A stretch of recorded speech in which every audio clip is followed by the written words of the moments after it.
myself again. But it's the only way you're ever gonna learn. You look back and it's all in the past. I'm dwelling on the thoughts I cannot say to you. If I don't say the words, then maybe it's not true. And it feels alright when they come and say to you. Hi, welcome along to NUFC Matters with me, Steve Wraith. Those were the days with George Mitchell. And as always, I hand over to George to take us on a trip down memory lane. What season are we looking at today? We're looking at 75, 76 today, Steve. 75, 76. So over to you, George. It's a momentous year in many ways. Just to set the scene, as I usually do, if your music interests in those days were important, Can I Help You? Billy Swan, SOS, ABBA was in the charts. I'm Not in Love, 10cc, Fox on the Run. The Sweet was a popular group in those days. And if you like the pictures, Jaws was top of the list. Everybody wanted to go and see the big shark. One Flew Over the Cuckoo's Nest was a popular Jack Nicholson movie about mental health, really, that wouldn't go amiss nowadays. Shampoo was another one, which was an interesting comedy. And Dog Day Afternoon, which was became a cult movie. So that's where we're on what was happening in the outside world, in terms of this particular period. In terms of this season for Newcastle, beginning in some ways of quite that's the team with in the middle one new manager, because at the end of the previous season, Joe Harvey decided that the abuse he was getting from the terrace, and I think anybody that was around the season before, and particularly at the last match when we lost, and Harvey outrang round the ground, not just in any particular corner, but the whole ground. And I think Joe thought the writing was on the wall, and he had a good knack of knowing what was right for Newcastle. But sad, remember, this is a man that managed with from the 60s right through to the 70s to this particular period, and the last 4 years at least managed on a shoestring, because all the money was going into redeveloping the ground. There was very little for players or anything else. So and he took with the cup finals. We won 2 Texaco Cups, which didn't seem to be important to people. But I think the last 3 seasons, what frustrated the fans were, we ended up at 15th, and it was by the skin of our teeth that we weren't in the relegation battle. So it's farewell to Joe Harvey and welcome to the man that the board appointed, Gordon Lee, who a different style of manager altogether, and someone who, as we'll see, was determined to make the club his. He wanted to be the voice in the dressing room. He appointed a coach called Richard Dinnis, who was an ex-school teacher, and they want to become an important force in Newcastle United. So let's get on with the football. And with Newcastle United, we couldn't start a season without a friendly match, could we? And here we are. First game of the season is against the Jersey Select 11, who were beat 6-0 with Keeley, Burns, Nulty, and Malcolm MacDonald getting 2 and Alex Bruce getting a goal. And unfortunately, it only attracted 3,000 fans. So that must have been a very, very quiet affair, except that it wasn't here. It was actually in Jersey. So it was probably a big crowd for them. But for a Newcastle team, it must have been quite a quiet affair. The season we're in the league, obviously, in the FA Cup, in the League Cup. And this time, there's no Texaco Cup, but they substituted it with a Anglo-Scottish Cup. And that's what we are in. So the season starts off with Anglo-Scottish games. And we're in a group first. And the top of the group goes into the playoff rounds later on. And the first game's against Carlisle United. And everybody thinks, well, this is routine, really. Even though we're going to Carlisle, however, no routine about it at all. Carlisle at Brunton Park with nearly 10,000 in the ground, which would be a lot for them, basically took it to the cleaners. We didn't get in the game, and Carlisle scored a goal in each half, one at the middle of the first half and one right at the end of the second half, to beat with 2-0. And it's interesting, the Carlisle team, which was managed by Alan Ashman, who was a well thought of coach and manager in football in those days. The goalkeeper was Martin Burley, who came from Newcastle United. And the full lad, John Gorman, who was a Scottish international fullback, international for a lot of years, but he on his way down now. And then going further down the list, they had Bobby Owen that they got from Liverpool, Ray Train that came up from Huddersfield, and Dennis Martin, who had various top flight clubs before he ended up with Carlisle. And it was Bobby Owens, who ex-Liverpool player, who scored the 2 goals. Our team, well, we start this new season with a new goalkeeper to start with. One of the first things that Lee did was he retired Ian McFall. I think Ian was given the option: you move on or you retire, and I think he chose retirement. And so it's Mick Mahoney that's in goal, Irvin Atris, Alan Kennedy, Pat Howard, Glenn Keeley, Terry Hibbert, Tommy Cassidy, Alex Bruce, Malcolm MacDonald, Mickey Burns, and Tommy Craig. So that's the lineup, which is for the first game under Gordon Lee. And it's an interesting one because it's he's using a lot of the players who were established in the team, but one or two of those names would soon become synonymous with dressing room revolution, who didn't like the way Mr. Lee operated. The next game in this cup was against the Mackhams, and we played them in this at St James's Park, and it was a 25,000 crowd, which is not bad for this sort of Anglo-Scottish Cup, which has various connotations to it. A lot of people didn't think we should be in it anyway, but they thought about that with the Texaco Cup, and we went and won it 2 years running.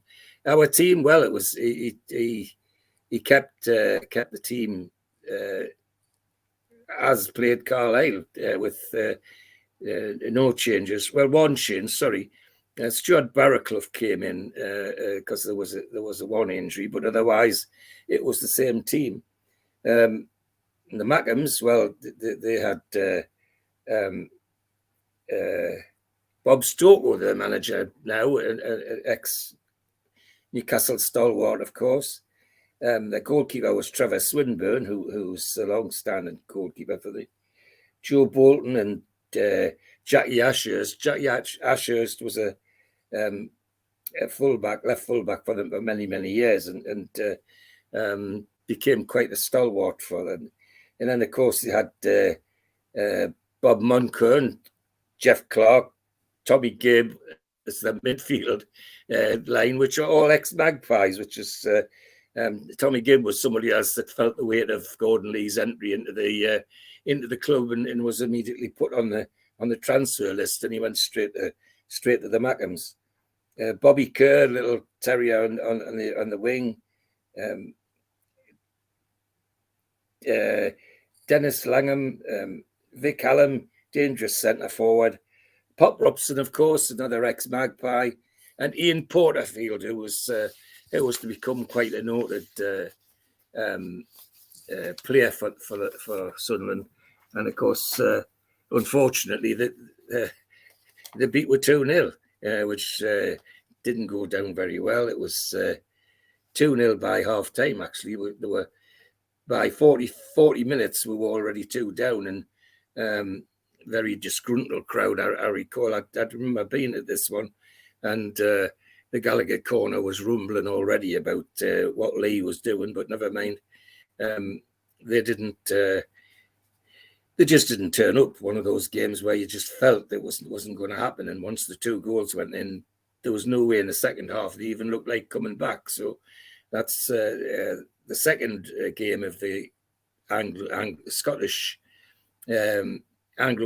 Cup. The next game is another derby game. It is against our neighbours from Teesside, from the Smoggies, and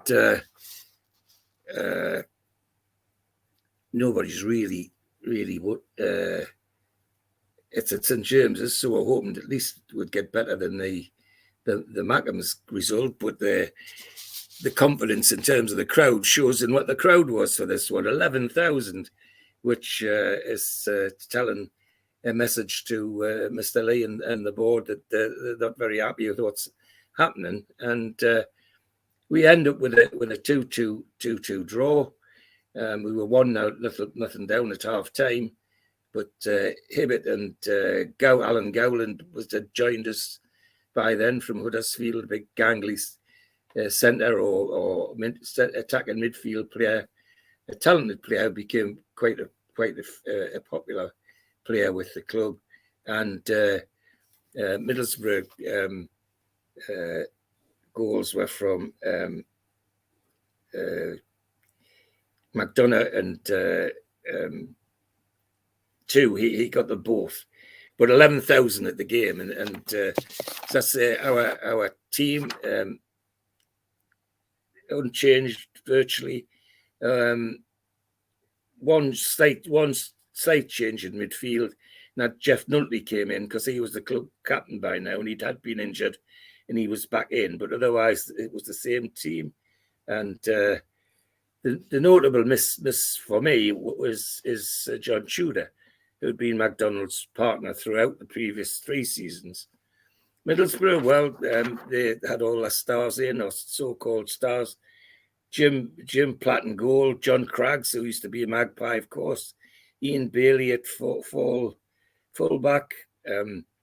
Midfield was Graham Souness, Stuart Bohm, who they got from us, Willie Madron, Bobby Murdoch, a big Scottish international, David Mills, who was with us for a while, John Hickson, that big bustling centre forward, Alan Willey and David Armstrong, and they were a good side, and of course managed by an ex-Magpie, Jack Charlton.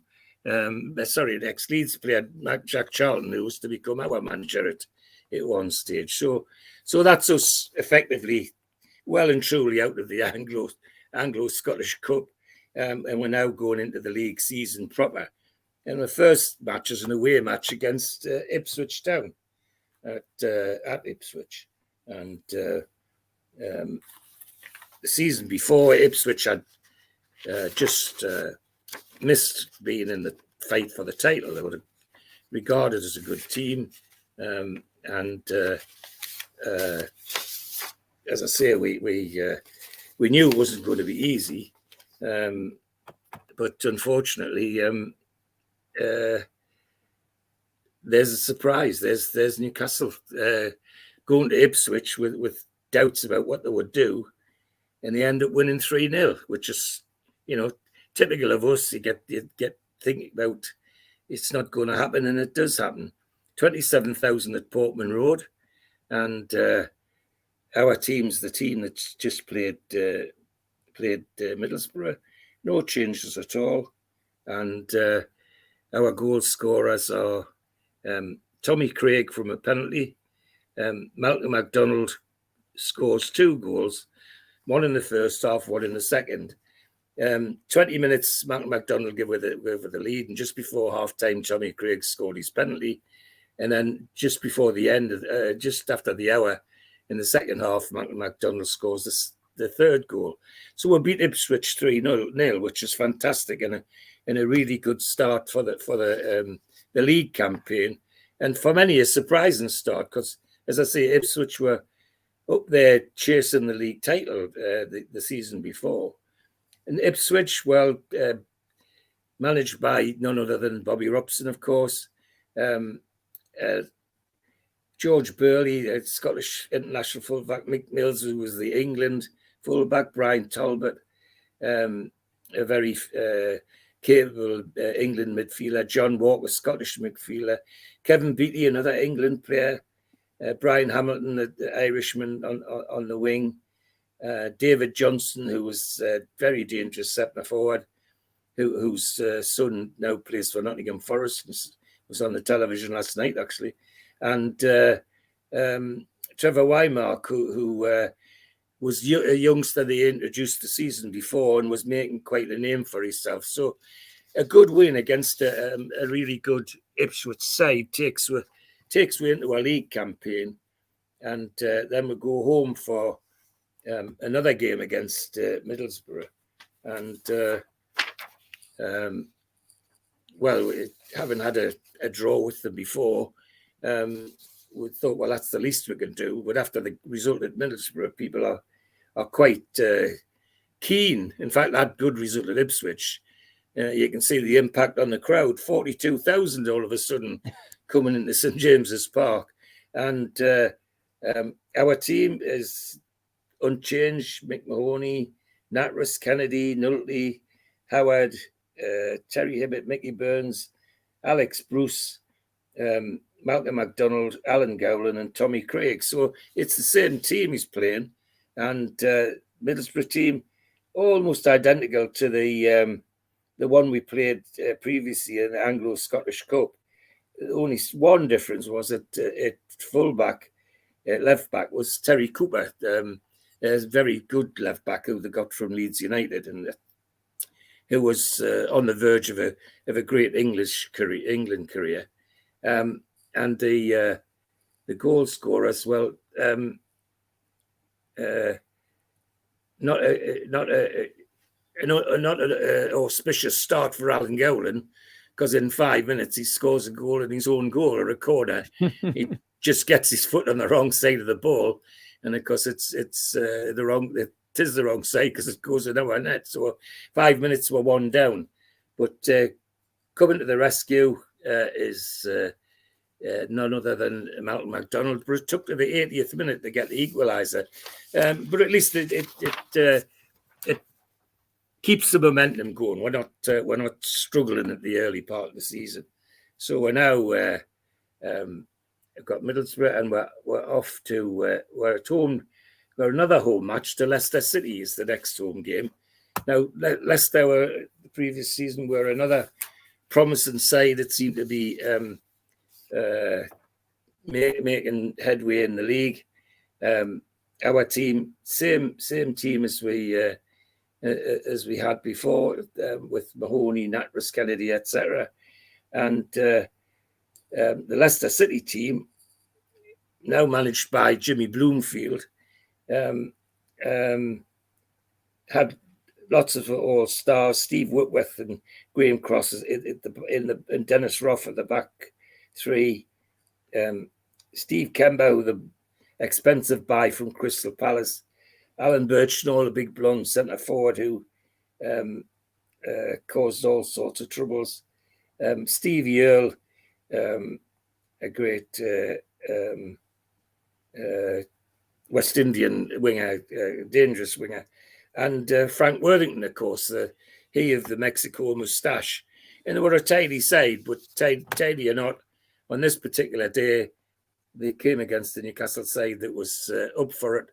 And 37,000 crowd, still another good crowd. And we beat them 3-0 with 2 goals from Malcolm MacDonald and 1 from Mickey Burns. And we got off to the best start. Within 3 minutes, Malcolm had put 1-0 in the lead. By half time, it was 2-0. And then Mickey Burns, just before the end, made it 3-0. So we're doing quite well. And everybody's...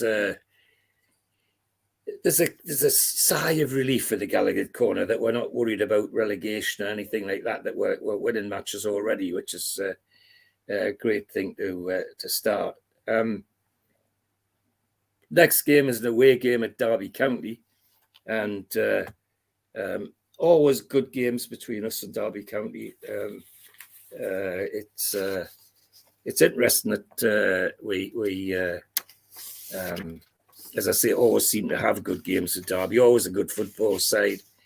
And for me personally, Derby's interesting because I have family in Derby, and my father and uncles tended to try and go to these matches because they could go and see my father's sister. This particular one, they didn't go because there was something special happening in the shipyard, and they were all working overtime. They were all working the weekend, so they didn't get out to go to the football. The Derby County side, of course, managed now by Dave Mackay, and a side that's challenging for the championship. That's how good they were. David Nish at full back of the board from Leicester, Colin Todd, Roy McFarland, Henry Newton in midfield, Archie Gemmell, Scottish international midfielder, Bruce Rioch, Scottish captain, Francis Lee, the boat from Manchester City, Kevin Hector, one of the player that produced themselves as a young man, and then Charlie George at the boat from Arsenal. So an all-star team by any stretch of the imagination. And it was quite clear they were going to give us a tough game. 27,000 at the game at the baseball ground, which is, of course, not the Pride Park that you see with the Derby County now. And indeed, I think there was just before a match, on TV, they showed the old baseball ground, and it's just a ploughed field. It's just so sad. Anyway, we know it's going to be tough, and we really don't. Draw's the best I think people are hopeful for, but we lose 3-2, and that's no disgrace. It was a good game. As I said, 28,000 at the game, and it was the pity of it was that we got a good lead. Alex Bruce scored in 17 minutes, and we held that lead right till half time. But then, a minute after half time, they got a goal, and it was an unfortunate one. It was an own goal from a corner. It hit the back of Tommy Craig's backside as it was going across the penalty area, and then ended in the net, of course. And then just straight after, Kevin Hector put them in the lead, and Malcolm MacDonald came close a few times but couldn't hit the back of the net. And then Francis Lee made it 3-1. And then on 80 minutes, Malcolm MacDonald did get a goal, and it was 3-2. Now, the last 10 minutes was Derby getting battered by Newcastle United, which was good to see that they were having a real go. But 3-2 was the final score. Not a disgrace, but a slight disappointment to the Newcastle fans. And the next game is another away game at Manchester City. You know, this is another ground where we always expect to have a good game. And main road's a relatively happy hunting ground for us. The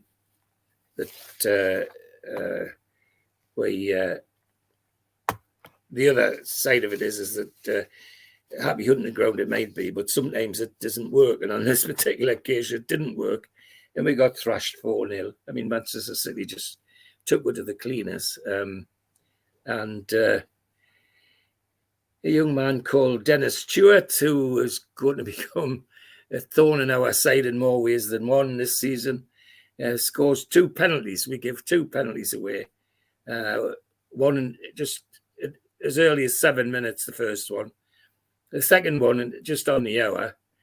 And then just to tie things up, the centre forward, Joe Royle, who was very bustling international centre forward, he scored on the 70th minute. And then right at the death, 89th minute, he scored a second. So 4-0 defeat with 32,000 at the game. And not a good result from our point of view. Our team, it is unchanged, not virtually unchanged, it is unchanged.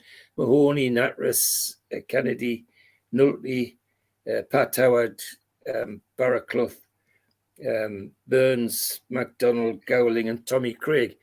The Manchester City team, of course, is full of stars of the day, as it were, managed by their old fullback, Tony Book, who played against us in the 55 Cup final against Manchester City and Newcastle at Wembley. Joe Corrigan, huge goalkeeper. Willie Donaghy, Scottish fullback. Mike Doyle in midfield. And Dave Watson at centre half. Alan Oakes, tough midfielder. Asa Hartford, a tricky blonde kid who was really clever on the ball. Colin Bell at midfield dynamo, as used to call him in those days. Joe Royal, bustling centre forward. And then the wizard of the dribble, if you like, for them was Rodney Marsh, a big, tall, blonde midfielder who had all the skills in the world, and tended to be a bit cheeky with it as well, which some people like, some people don't. But it was just part of his makeup. He was like that. And then, of course, out wide left was our friend Dennis Stewart, and always a thorn in our side, and this particular season would be a thorn in our side in more ways than one. So we come home to a match against Aston Villa, is the next one, and everybody wants a recovery after the thrashing at Main Road. The rumblings in the Gallagher corner when people came in were talking about how easy it seemed to be that we got defeated at Manchester. And they were looking for a recovery against Villa. And recovery is what they got. We beat Villa 3-0. 36,000 at the game, which, considering the heavy defeat at Manchester, is a good support return. And we feel the unchanged side.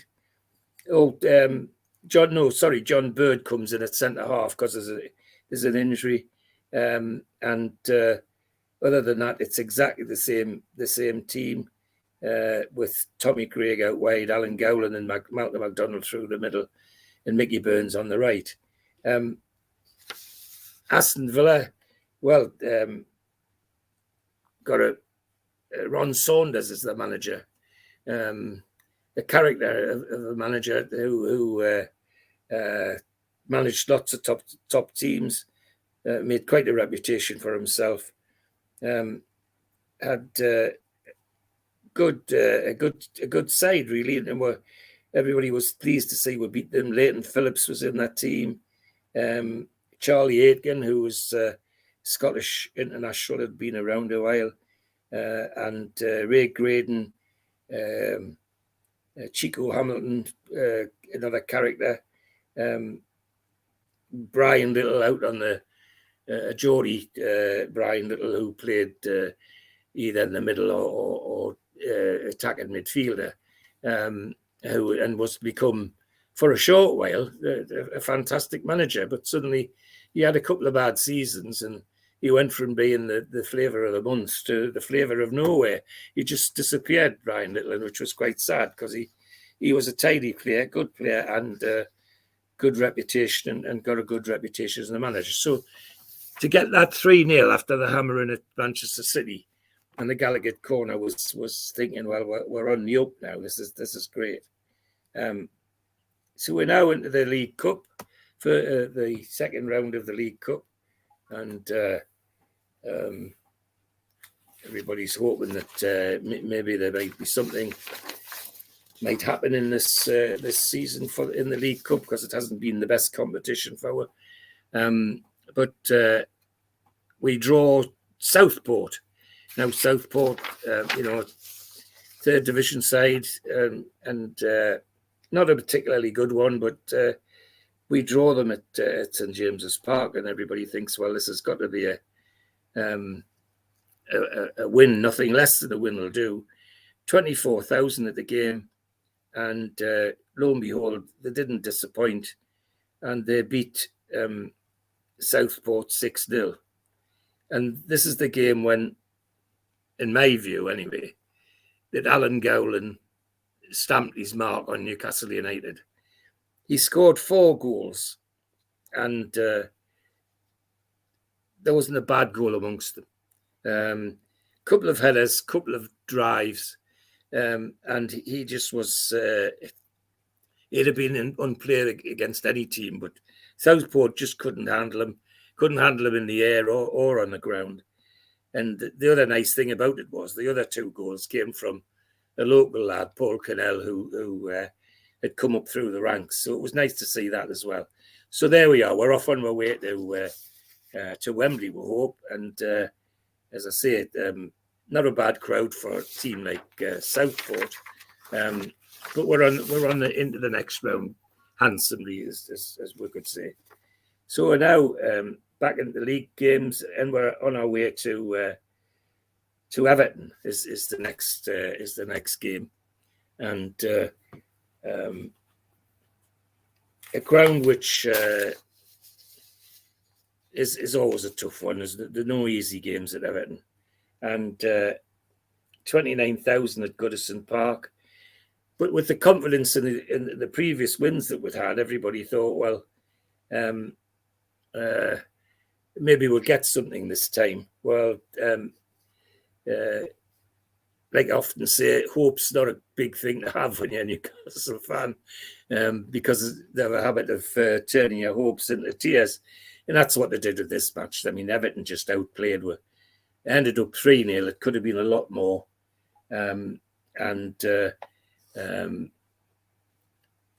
Or down in 2 minutes from a Bob Latchford goal.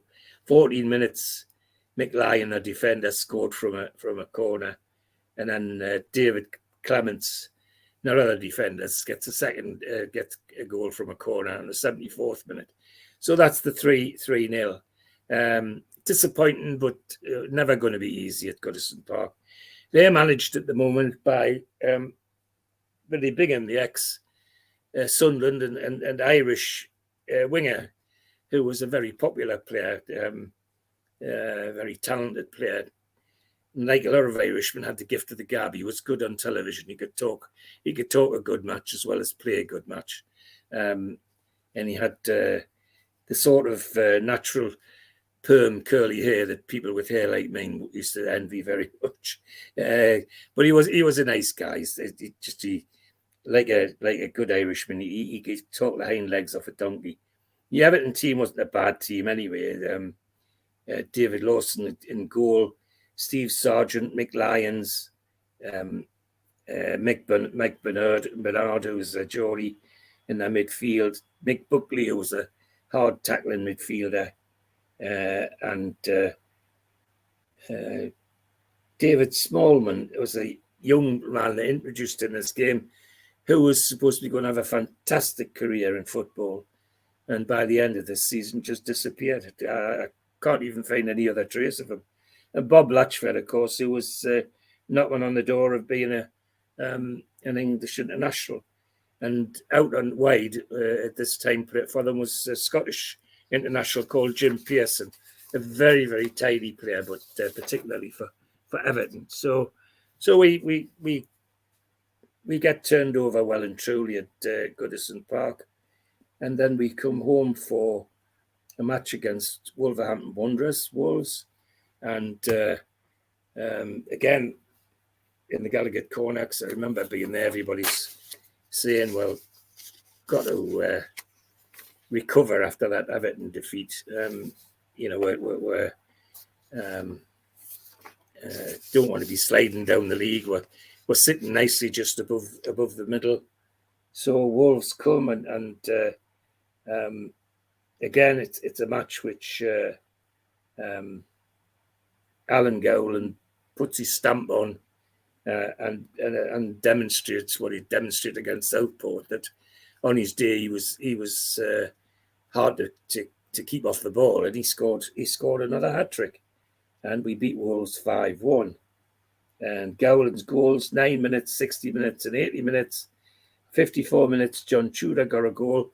First game of the season for John Tudor, bearing in mind the previous few seasons he'd been ever present. And then 87 minutes, just before the end, Tommy Cassidy gets the fifth one. And there, consolation scored by Oakley. The irony is that they actually opened the score on 8 minutes, and it was the worst thing they could have done because Newcastle just went balmy after that, and Gowland in particular, and 31,000 at the game. So that gave us a nice boost. It's stabilised with just above middle of the table, which is what people wanted. And the team and Gordon Lee's proven to be very loyal to the people he's picking. Mick Mahoney, Natras, Kennedy, Nolte, Bird, Howard, Mickey Burns, Tommy Cassidy. And because of an injury to Malcolm MacDonald, he plays John Tudor at the centre forward position, Alan Gowland and Tommy Craig. And as I say, that's John Tudor's debut for the season. Wolves, not a bad side, but managed by somebody we get to know quite well called Bill McGarry. They had at fullback, Palmer and Parkin were two long-established fullbacks, well known. Centre back John McCallie, a Scotsman, Mike Bailey, a midfielder who was to play for England, and of course alongside him was Kenny Hibbert, who was the brother of the Hibbert that played for us. They had also bought a little midfielder called Willie Carr from Coventry, a dangerous midfielder, and a centre forward called John Richards, who was to become an England player, but he disappeared off the scene very, very quickly after his England debut. And Alan Sunderland, who they got from Arsenal. And not a bad side, but on the day, it was all down to one man, Alan Gowland, basically repaying the faith Newcastle had in buying him from Huddersfield.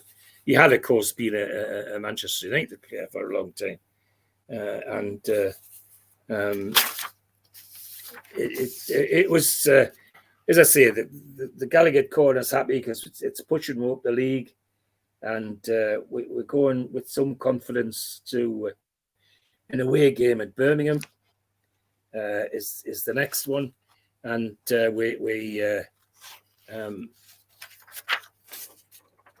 Birmingham's scrambling around the bottom of the league, so we're hoping that we might at least get a draw out of this game. And unfortunately, it doesn't happen. Birmingham really have a go at us, and despite the fact that we scored it in 14 minutes and took the lead, but Birmingham's come straight back and scored 3 goals in quick succession, the third being a penalty from Trevor Francis. The second half, Tommy Craig got a goal to put us 3-2. Then after that, we give it a go, and Birmingham had to hang on, but hang on they did. So we lost 3-2, which was disappointing. Birmingham team had its share of stars in it as well. Dave Latchford was their goalkeeper who was knocking on the door of international. Howard Kendall was in their midfield. By now, in the midfield also, and I suspect played a big part in our defeat, was Terry Hibbert, because Gordon Lee had got rid of Terry Hibbert. Rumours in the Gallagher corner, and that this is supporters talk, and I've got no grounds to believe any of this, except that what happened afterwards kind of confirmed it, that Terry Hibbert really had a go at Lee in the dressing room, apparently, on a couple of occasions because of the what he was being asked to do by Lee. And I think Gordon Lee had decided to show who was the boss, and put Terry on the transfer list, and he ended up at Birmingham. So he played against us, and they turned us over 3-2. Kenny Burns was in the side still, and Trevor Francis, of course, the big young starter, soon to become £1 million player, and Peter With, our ex-centre forward. So that's not a bad Birmingham side, but we'd hoped for better than a heavy defeat. And our team was unchanged from the previous game, with John Tudor still standing in for the injured Malcolm MacDonald. But as I say, disappointing that we couldn't take anything at Birmingham. So we're now on our way to Queen's Park Rangers, another away game, and Queen's Park Rangers are already struggling. So the feeling is that well, if we're going to get anything off them, it's going to be now. And so off we go to Loftus Road, and 23,000 at the game, and playing well, all going well, until just on 40 minutes, and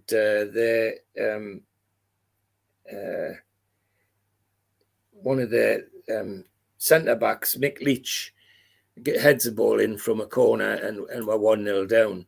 From then on, it's one-way traffic towards the QPR goal, but we cannot stick one in the back of the net. It just won't happen for her. Their manager is Dave Sexton, who is a famous West Ham player and top player, top coach regarded, and they've got star players that they've bought from other clubs, especially from London clubs. Phil Parkes come from Tottenham, Frank McClintock from Arsenal, David Webb from Chelsea, David Thomas from Chelsea, Don Masson, who come from Middlesbrough, actually, Stan Bowles, who was the mercurial ball-playing, really dangerous forward. It caught sort of a cockney jinky Jimmy Smith, really, if you like, with a problem with the horses, of course. He used to get himself into terrible trouble with gambling issues. And Jerry Francis, of course, who became very famous for in management, not just as a player. And on the wing, Don Givens, who was a very, very dangerous winger. But they hung on to that 1-0, and despite having most of the game, we couldn't get an equaliser. So we came home from QPR with a 1-0 win, a 1-0 loss rather. So we're at home next to Tottenham Hotspur, and Tottenham are regarded by the media as one of the hot favourites to be up there for the title. So this isn't going to be an easy game by any stretch of the imagination. Always a good football game with Tottenham. They have a reputation for playing good football, and that seems to encourage us as well. So we come to St James's Park, and 34,000 at the game, which is not a bad crowd, and our team is unchanged, apart from the fact that Malcolm MacDonald's back in the team, and Stuart Barraclough comes in for John Tudor, which is an unusual choice, but that's the way it went. Arsenal were managed Tottenham were managed now by Terry Neal, who was the ex-Arsenal centre half, but was making a name for himself as a manager at the time. And the Tottenham teams, all internationals: Pat Jennings for Ireland, Cyril Knowles for England, Terry Naylor for Wales, Willie Young, Scotland. The centre half is Keith Osgood, who was the brother of Peter Osgood, who played centre forward for Chelsea. Steve Perryman, who had a good name for himself. And then the forward line, John Duncan, a Scottish centre forward. And on the left side of their attack was Cliff Jones, a Welsh winger who was a speed merchant. He was a flyer, and gave any defence a tough time. But I've got to say, on this particular day, he met his match with Irvin Natras, because I do remember talking with people who'd been to the match when I was in the Gallagher Court, sort of seeing this, talking to people who'd been and seen the match in London, and said that Irvin Natras had played him off the park. Well, in this game, he was dangerous, but Irvin Natras kept him quiet. So we go into the 18 minutes. We get Malcolm MacDonald scores, and we get the second goal on 60 minutes, an hour. So it's comfortable. And then Pratt, the centre forward for Tottenham, scores a goal on 72. Then John Duncan, that Scottish forward, on 76 minutes, gets the equaliser. So the next 10, 15 minutes is squeaky bum time in Gallagher Corner, because Tottenham just battered our goal. They really did have a go to try and get a result. Fortunately, the lads held on, and we ended up with a 2-2 draw, which at one stage looked like it was going to be a 2-0 win, which everybody was hoping for. But it never mind. We didn't. The important thing is we didn't lose it. It could have been a disaster, but it wasn't. The Gallagher Corner heaved a sigh of relief. Next is the next round of the third round of the League Cup, and we play Bristol Rovers away, and it's a lower league team. But Bristol Rovers are a good side. Always give you a good game. They're not going to lie down and let it happen. And of course 18,000 at the game, and of course we get a fright when their fullback Ron Staniforth, who they got from Huddersfield, ex-England fullback, in 10 minutes puts them 1-0 in the lead. And no matter what we do, bang, bang, bang, we can't break the barrier of Bristol Rovers' defence, and we have to wait until the 80th minute, and it's Alan Gowland who gets the equaliser, and means that forces the replay, and collective sigh of relief for everybody at home, of course. Then we come back home to a home game against West Ham United, and whatever that brings, and it's interesting that we've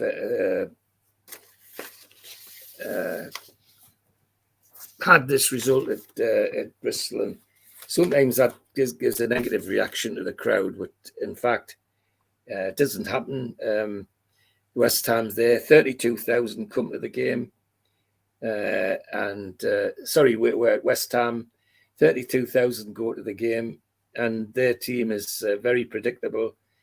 Kevin Day, Tommy Taylor, Billy Bonds, Frank Lampard Sr., Kerbishley, Pat Holland, Graham Padden, Alan Taylor, and Clyde Best, which was regarded as a very, very good team in this particular season. They had Saul Pop-Robson, our old player, to Sunderland, so that the forward line was slightly different. And our team was unchanged. Mahoney, Natras, Kennedy, Duffy, McNulty rather, Bird, Pat Howard, Mickey Burns, Stuart Barraclough, Malcolm MacDonald, Alan Gowland, and Tommy Craig. And we go down, sadly, within 2 minutes. Alan Kerbishley scores a sucker punch in 2 minutes, and we look like we're in for a bit heavy defeat, but we weren't. They recovered and kept having a go, and eventually just after half time, almost immediately after the kickoff at half time, Pat Howard got a headed goal from a corner, and everybody thought, well, we're heading for a 1-1 draw. But the lead lasted no more than 2 minutes, and it became 2-1 to West Ham, which is not a bad result away from home, but we would have it would have been nicer if we'd got the draw. Anyway, we're back home now for the replay with Bristol Rovers in the League Cup, and for a League Cup match, 28,000 at the ground was, and Bristol Rovers was quite a nice crowd, and I know the Gallagher corner was buzzing because there was hope that something might happen, and happen it did. We beat Bristol 2-0, and it could have been a lot more. My memory is that we really battered their goal, but they defended very, very, very, very stoutly. And but as I say, that crowd for a Wednesday night and a League Cup match wasn't bad.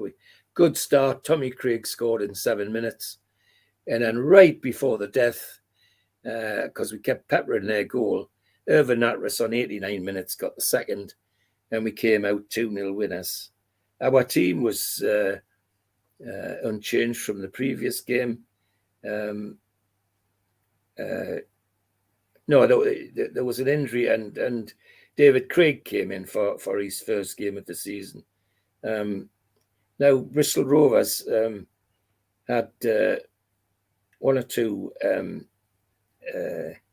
older players who had great careers in the higher leagues.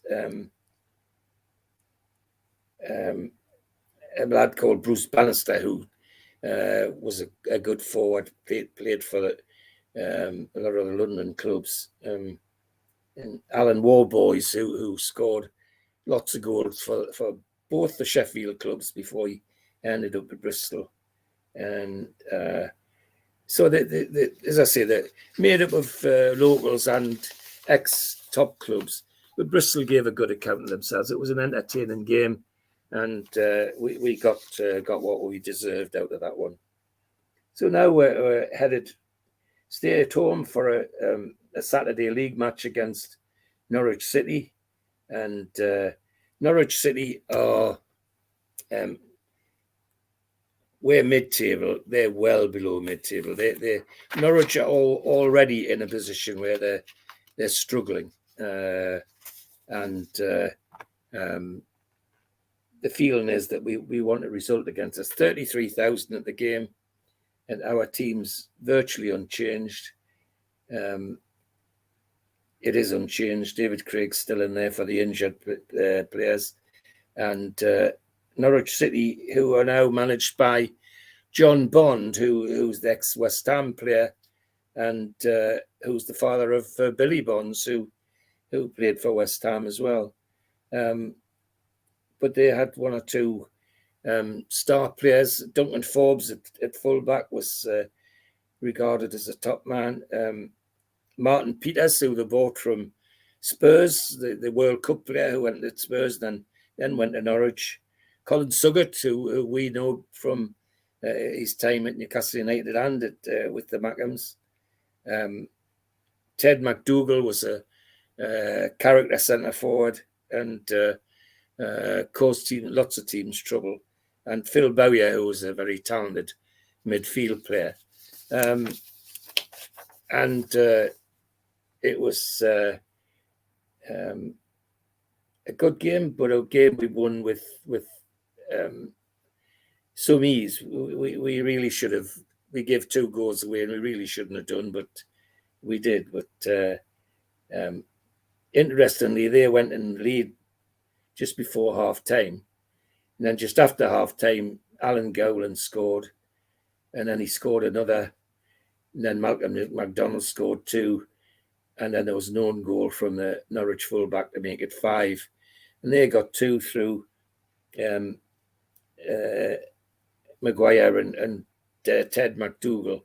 one at the end of the first half and one right at the end of the match. Giveaways, really. It shouldn't have been like that, but a good game for a spectator point of view.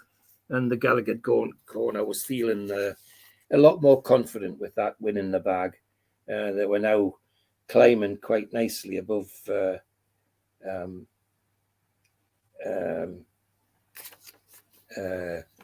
middle of the league. That's what I'm stretching for. We're not sweating because we're bumping along the bottom like we have been in seasons past, but that's and league season's interrupted, of course, because we have a friendly.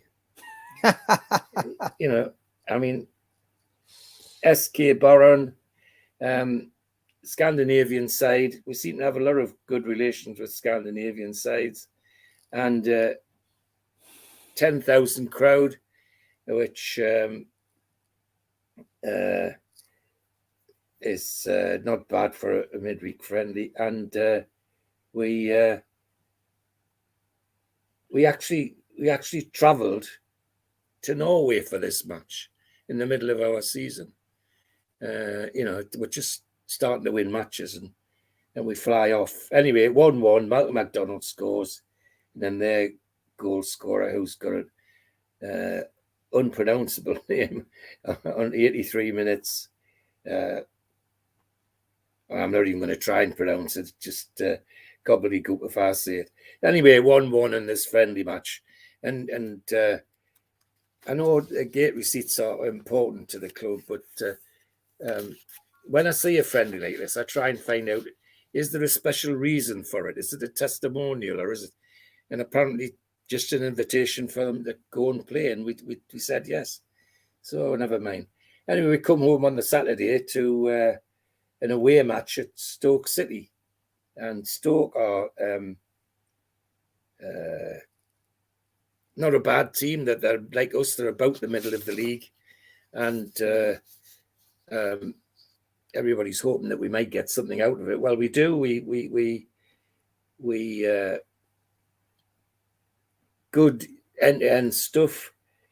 25,000 at Victoria, the Victoria ground, and everything's going fine until right on the hour. And Jimmy Greenhoff, the ex-Leeds centre forward, rattles the one in from about 30 yards, and everybody thinks, well, that's it. We're not going to get another one back now. But lo and behold, who should pop up at 93 minutes, 3 minutes into injury time, but Alan Gowland with a superb header to get with a 1-1 equaliser, and everybody's thrilled to bits with that. Stoke City at this time are managed by Tony Waddington, a very well-known coach and manager, well thought of guy, nice guy. Peter Shilton, the England goalkeeper's in goal for them. Alan Hudson, who they got from Chelsea, star player. Jeff Salmons, that they got from Sheffield United. Jimmy Greenhoff, they bought from Leeds. And Ian Moores, who they bought from Manchester United. So they were a team of good professionals. So to get a 1-1 there was no mean feat. And kept nicely in the middle. So we now come home to a home match against the Arsenal, and I'm sure giving the age away when I say that, the Arsenal, because that's how they used to be referred to in my day. You weren't just playing Arsenal, you were playing the Arsenal. A bit like saying the United, isn't it? Which upsets a lot of people. Anyway, with this again, they're amongst the few that the pundits believe are going to be challenging for the league title. So Arsenal come, and crowd of 35,000, which is no surprise for Arsenal, and good ding-dong stuff for the first half. And then on 42 minutes, Alan Gowland puts we in the lead, and everybody's relieved, and a big sigh of relief. Second half, same sort of stuff, end-to-end stuff. And then on 70 minutes, Irvin Natras had a corner. The ball drops to him and he slots it in, and we end up with a 2-0 win against Arsenal, which is well received by the Gallagher corner, I must say. And the Arsenal team is still managed by Bertie Mee, who was a highly regarded coach. In the team, Jimmy Riman goal, Pat Rice at right back, Sammy Nelson, David O'Leary centre back, became famous manager. Alan Ball, of course, ex-World Cup player. Liam Brady, brilliant Irish player. Frank Stapleton, to come in England centre forward. And out wide on that occasion was the man they brought from Manchester United called Brian Kidd. But a good side. Our team was unchanged again, which is an example from Harvey that Lee seems to have followed, but he keeps tries to keep things be loyal with the people who he's choosing. So that's Arsenal out of the way, and then we're off to Leeds to an away match at Leeds United, and we always a tough game at Elland Road, and we don't expect this to be any different. This Leeds is a good team. It's got internationals from one end to the other. David Harvey, Paul Rainey, Gordon McQueen, Scottish international centre back, whose daughter's on Sky Television all the time now. Frank Gray, Trevor Cherry, Paul Madeley, Billy Bremner, Eddie Gray, Terry Yorroth, Welsh international, whose daughter's on Sky TV all the time, and Duncan McKenzie, very tricky centre forward, and Peter Lorimer, a winger, could play on either side and had an incredible shot in either foot. Our side goes unchanged again, which has got Malcolm McDonald, Alan Gowden up the middle, which has been troubling most teams, and it's end-to-end stuff. 40,000 at Elland Road, and it's disappointing that we go behind in 10 minutes. Duncan McKenzie puts one down in 10 minutes, and then quarter of an hour, Terry Yorroth scores the second. Then in 52 minutes, the third goes in. From the second goal, we were never in this match. Leeds just played off the pitch, really, for the rest of that game. So we went with a lot of hope that we might get something. But again, I'm being over optimistic, possibly, because Leeds are another of the teams that the pundits are thinking might be the challenging for the league. So we now come to the fourth round of the League Cup, and we're away to QPR, and thinking of the struggles we had at QPR in the league match, people aren't over optimistic about this, but off we go to QPR, and we're optimism's dented immediately, because within 8 minutes, Mick Leach, the bloke that scored the goal against me in the league game, scores against me in this cup game and puts them 1-0 in the lead within 10 minutes. However, a minute later, Mickey Burns gets an equaliser this time. Then on quarter of an hour, Malcolm McDonald makes it 2-1. And then on 88 minutes, just before the end, Jeff Nulty seals the win with a goal from him. And we come home with a 3-1 win, which is everybody's absolutely delighted about. And the team that Lee picks is The same again, Mahoney, Natris, Kennedy, Nulty, Craig. David Craig's come in because of an injury. Pat Howard, Mickey Burns, Stuart Barraclough, Malcolm MacDonald, Alan Gowland, and Tommy Craig. QPR, same team, almost. Well, it is identically the team that we played in the league game. Parks, McClintock, Webb, Kellard, Clement, Leach, Thomas Masson, Don Masson, Stan Bowles, Jerry Francis, and Don Givens. So this time we really did give them a game in a way in which we neglected to in the league match. So we're through to the next round of the League Cup, which is everybody's really pleased about. And we're now heading back to St James's Park for a difficult game against Liverpool, and always going to be a good game against Liverpool.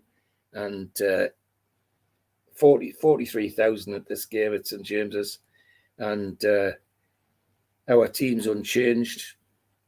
Lee keeps faith with the people he's been using throughout the season, and Liverpool, now managed by Bob Paisley, of course, come with their strong team: Clements, Neil, Jones, Thompson, Hall, Hughes, Kevin Keegan, Ray Kennedy from Seaton Delaval, who they got from Arsenal, Steve Highway, John Toshak, and Ian Callahan, all internationals.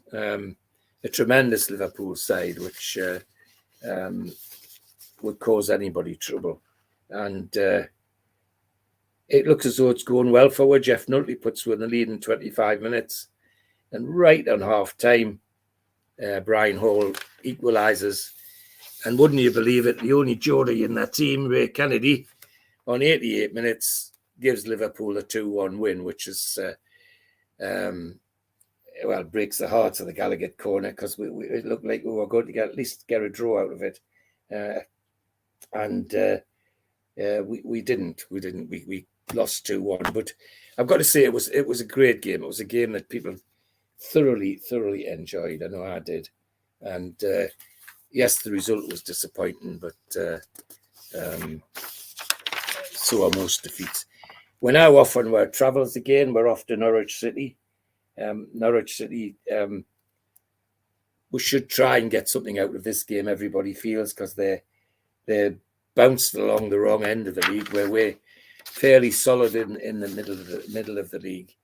And we go and we get a shock, because in 9 minutes, Colin Sullivan's put Norwich in the lead, and they hang on to that lead right until 65 minutes, when Jeff Nutley scores from a corner, from a corner, and then 5 minutes later he scores a second, a drive from the edge of the penalty area to take the win 2-1, and it's 20,000 at the game, and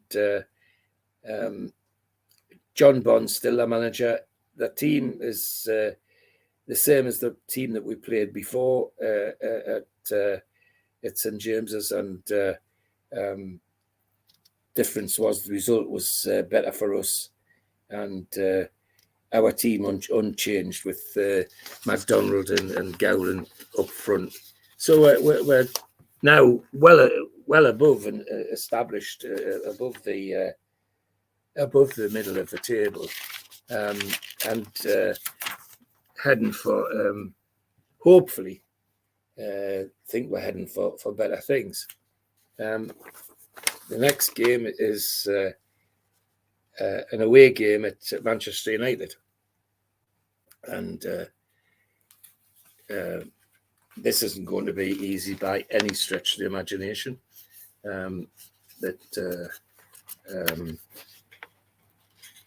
They're playing very well, and at Old Trafford they always do, of course. So we go to Old Trafford. 55,000 at the game, so it's important to them. Their manager's now Tommy Docherty, character, Scottish manager, character, always controversial in many ways, but not frightened to speak his mind. But their team was Stepney, Martin Buchan, Stuart Houston, Scottish international, Jimmy Nicol, Irish international, Brian Greenhoff, English international, Steve Coppell, England, Jerry Oakley, Welsh, Sammy McElroy, Irish, Gordon Hill, England, Stuart Pearson, England, and Lou Macari. And it's worth noting on this one that halfway through the second half, Stuart Pearson substituted, and a little man called David McCreary comes on the pitch instead of Stuart Pearson. And the import of that to Newcastle fans, of course, should be that eventually he became our David McCreary. Our team unchanged again. Stepped halfway through the second half. Mickey Burns is replaced by John Tudor as substitute. Otherwise, it's the same team. And it's a ding-dong game, end-to-end stuff. And unfortunately, despite all the hard work, right on 70 minutes, our defence goes to sleep, and Jerry Daly nips in to get a 1-0 win, which disappointing, but the consolation is that the team played so well and nearly come away with something. So we're now up to the 5th round of the League Cup, and we're playing Notts County, and we're playing them at St James's Park. And I think the indication of what people think about this game is that size of the crowd. It's 35,000. Now, previous matches for the League Cup had suddenly dropped to 17, 18, 20,000. But this was clearly, there's a feeling that this win this one, and we're really looking at something. Our team unchanged, and Notts County is a lower league team, but they're managed by Ron Franklin, a good old professional player for them as well. And in their team, they have some former First Division players: David Needham, Brian Stubbs, Rio O'Brien, Ian Scanlon, Les Brad, all signed from First Division teams. So that they're no pushover, and they come and give a good account of themselves, and it looked like it was going to be a 0-0. Then on the half hour, thanks to McDonald and Gowland together, they caused a scramble in the goal, their goal area, and the fullback scored an own goal to push us through 1-0. So that's us through to the next round of the League Cup. Come Saturday, we're at home again, and we're playing Coventry City at home, and they're not doing so well this season. So there's optimism in the Gallagher corner that this is going to be a victory for Newcastle. And their optimism is well placed because we take the game to Coventry, and lo and behold, we beat them 4-0. And the architect of the defeat was Tommy Cassidy. He didn't score, but he did everything else but, and made life difficult for them. And our team was virtually unchanged. Coventry City with Gordon Milne, their manager now, ex-England international, well-known player with Liverpool in England, and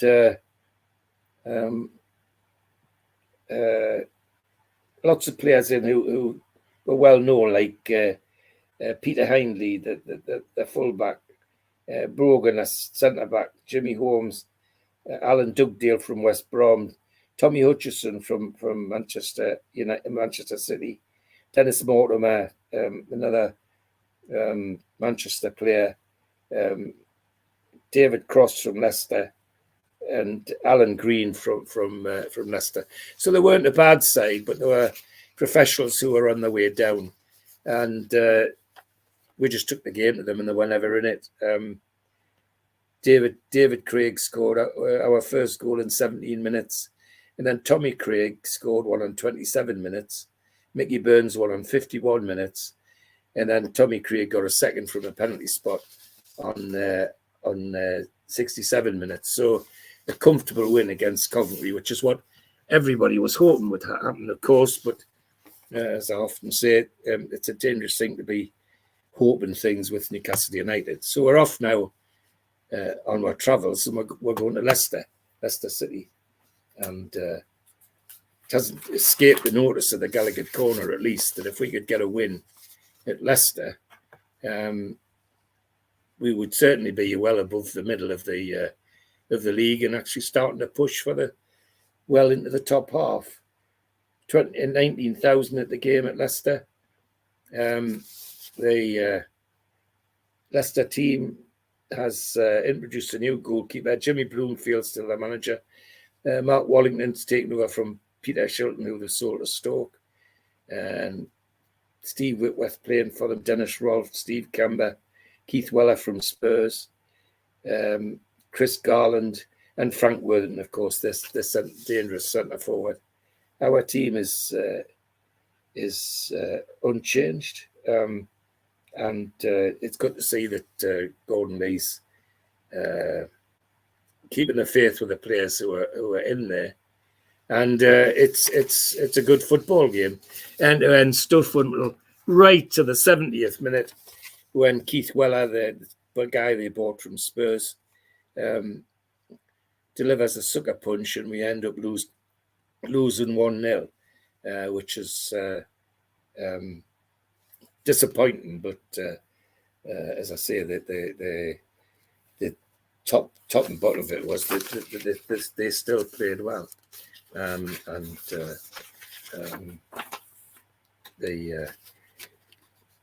we're on our way home again, and the next match is the home game against Ipswich. Now, Ipswich have recovered and are starting to push near the top of the league, having been regarded as possible championship contenders. They started badly, but have now picked up, and we've got them at St James's, and everybody's hoping for something special to happen. 27,000 at the game, and people aren't disappointed because they really give it a go. And bear in mind, Ipswich on 30 minutes, Brian Talbot puts Ipswich in the lead. It's bouncing around back and forward both ends. And then on 46 minutes, just after half time, Jeff Nulty gets the equaliser. And that's how it stays till the end of the game, 1-1, with Bobby Robson still their manager, of course. And their team hardly changed from the last time we played, except they now have playing in their midfield a lad called Charlie Woods, who they got from Newcastle United. And I have to say, somebody that I even then remember actually playing with before I finished my time at St James's Park. And talented player, Charlie, but clearly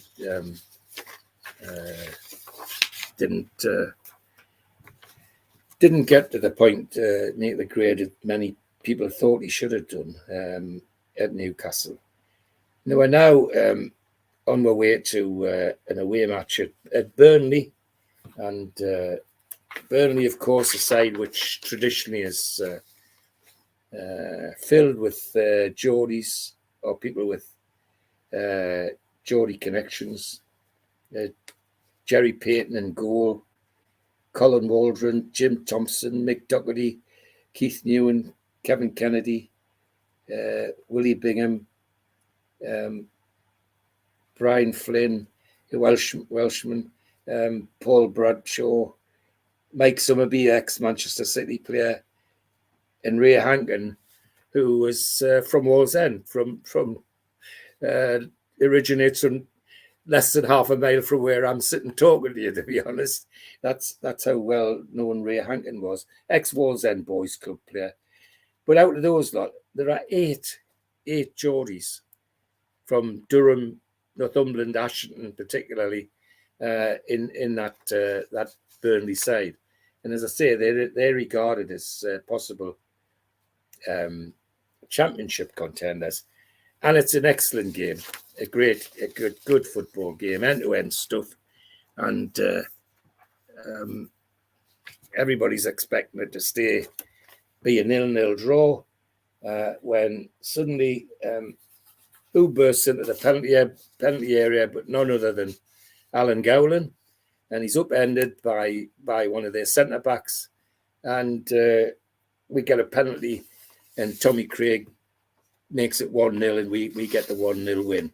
And that's to do that at Burnley is absolutely great. So we're now going to come home to a game against Sheffield United. Now, having beaten Burnley and had other good results, everybody's expecting this one to be almost a formality, because Sheffield is very poor at this stage of the season. They're bumping along the bottom. 32,000 at the game.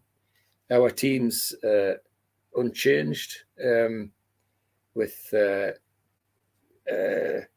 MacDonald and Gowland still leading the attack.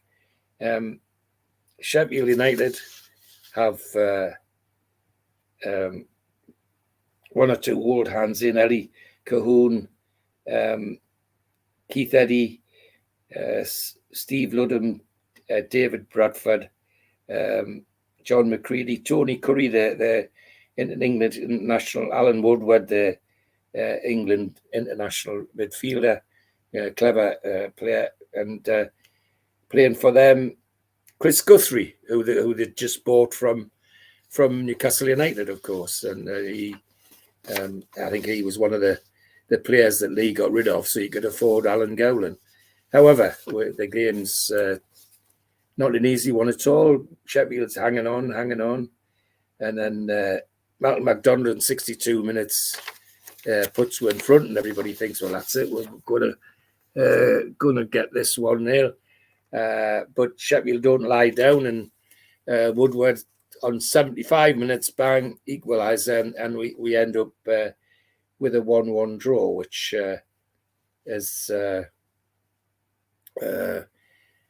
disappointing, and there's a groan in the Gallagher corner. But the reality is, it was a good game, and at least the team held on to make sure we didn't lose the match.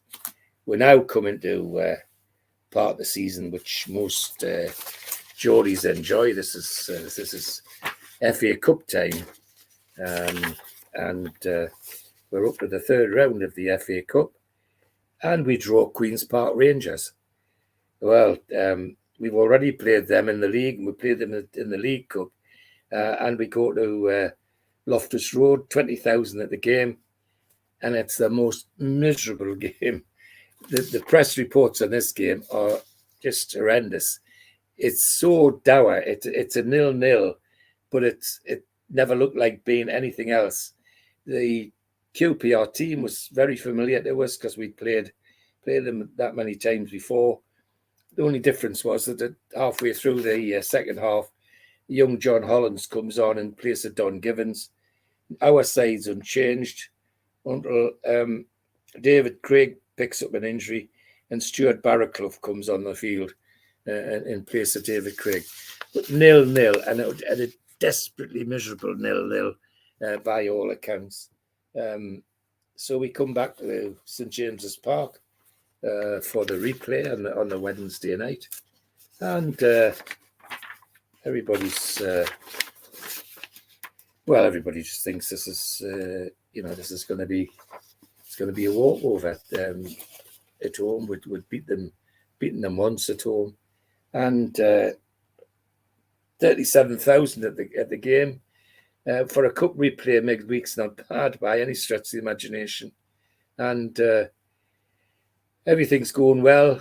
Alan Gowland, 14 minutes, puts we 1-0 in the lead, and we think, well, we're going to cruise to it. Well, we don't cruise to anything, because Don Masson, ex-Middlesbrough player on 60 minutes, makes it 1-1, and everybody's getting sweaty brows in the Gallagher corner that it's going to be another replay, because in those days there wasn't extra time for the second game. You played another replay, and you kept playing until there was nothing left.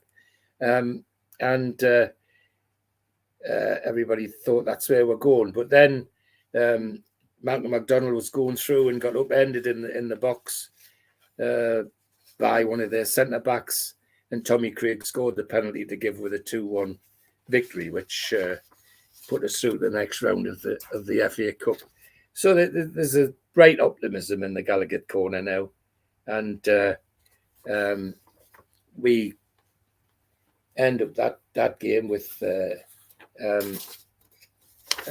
visit of Everton in the league. And as I keep saying, Everton never easy. Well, 32,000 at the game at St James's, and it's another Alan Gowland starring role.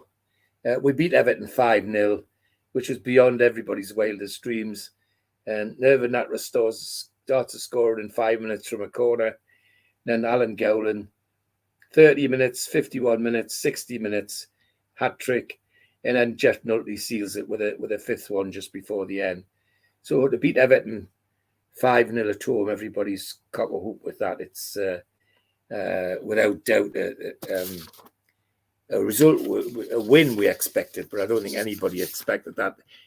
They did win, but they won because of one bloke. Gowland again showed exactly why he was the dangerous player that he had come to be.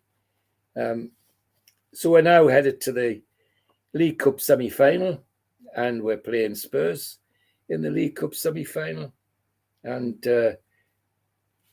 there's a two legs. And the first one's at White Hart Lane, and we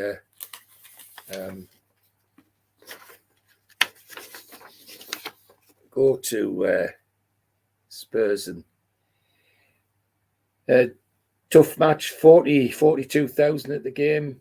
Spurs have their full team on display, of course, as they expect, and we play our virtually unchanged team for the whole season, with Gowland and McDonald leading the line, Tommy Craig out wide.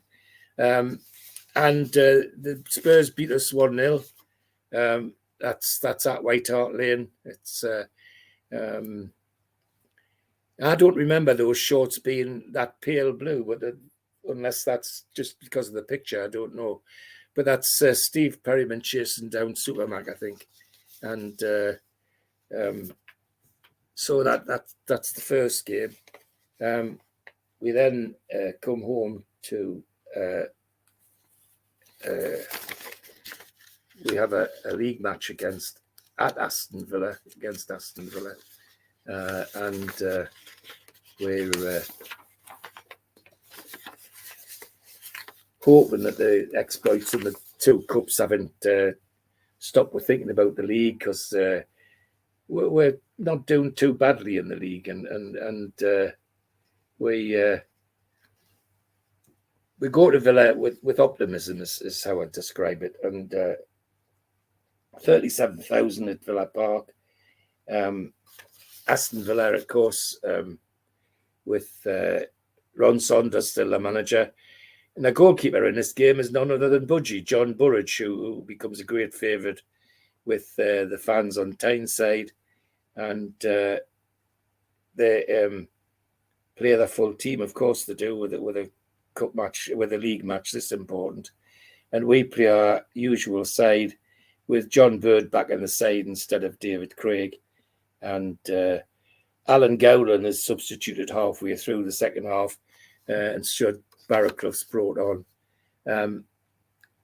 End-to-end stuff, but stuff were knocked out of a little bit. We're on 7 minutes when our goalkeeper drops a corner into our net, and we're 1-0 down. And it looks like that's how it's going to stay, because we're going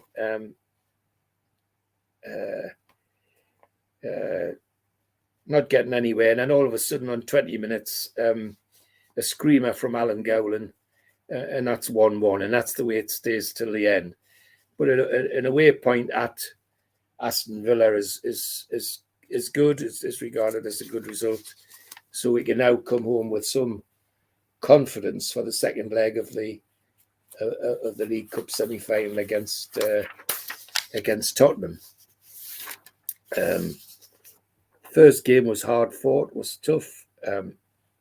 We expect the same at St James's Park. They're not going to give it away. However, it's obvious what the crowd thinks. 50,000 at this one. Well, so they should. It's a cup semi-final, and our team's unchanged. Glenn Keeley comes in for the injured Craig. Otherwise, it's the same side with Gowland and MacDonald up front. Tottenham have got the full side. Pat Jennings, etc. Ralph Coates now playing for them with the England winger they bought from Burnley. Another Geordie, by the way. Ralph Coates is from Ashington. They also bought Martin Chivers, big centre forward from Southampton. So this team was even stronger than when we played them the first time. However, that's matterless because within 3 minutes, Alan Gowland puts in the lead. Just after half time, Glenn Keeley heads in from a corner. And then on 70 minutes, Jeff Nutley scores the third. And on 71 minutes, Don McAllister gives them a consolation goal. But we beat Tottenham well and truly in that match. And to say that people were pleased is putting it mildly. So we're now through to a cup final.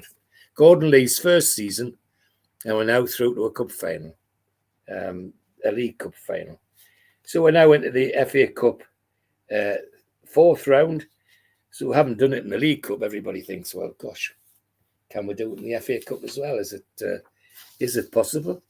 And so we've got Coventry City in the cup, and we're away at Coventry, and things start well. Gowland on 28 minutes, 33,000 at the game, one of Coventry's biggest crowds for a long time. And then Murphy for them scores an equaliser on 70 minutes, so we have to go home to St James's for a cup replay. So we're notching up a lot of cup matches with all these replays and such. And everybody thinks, well, Coventry are struggling in the league. Surely we can get a win at home against them in the cup. And people aren't disappointed.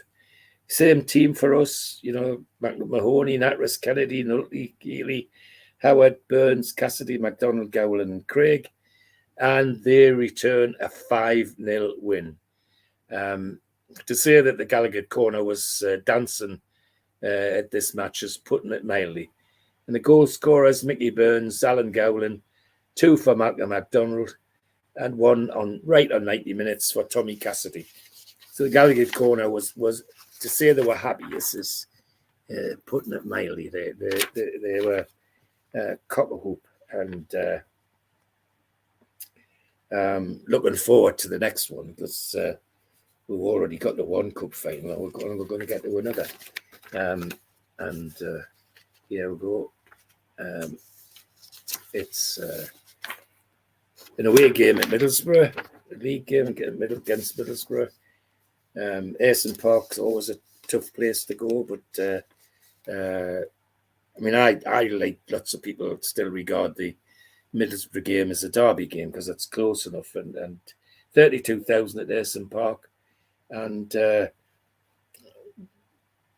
because of all the cup games, everybody's thinking, well, they're going to lie back for the league, but they didn't. They give it a real go, and despite going 2-0 down in the first half, they came back with goals from Gowland and Alan Kennedy, and then Alan Kennedy's was on 88 minutes to get with it to 3-2, and then Irvin Natras on 89 minutes scores the equaliser. So we come away 3-3 with David Mills, a Glenn Keely own goal and a Willie Madron goal on 79 minutes. Give Middlesbrough a 3-1 lead.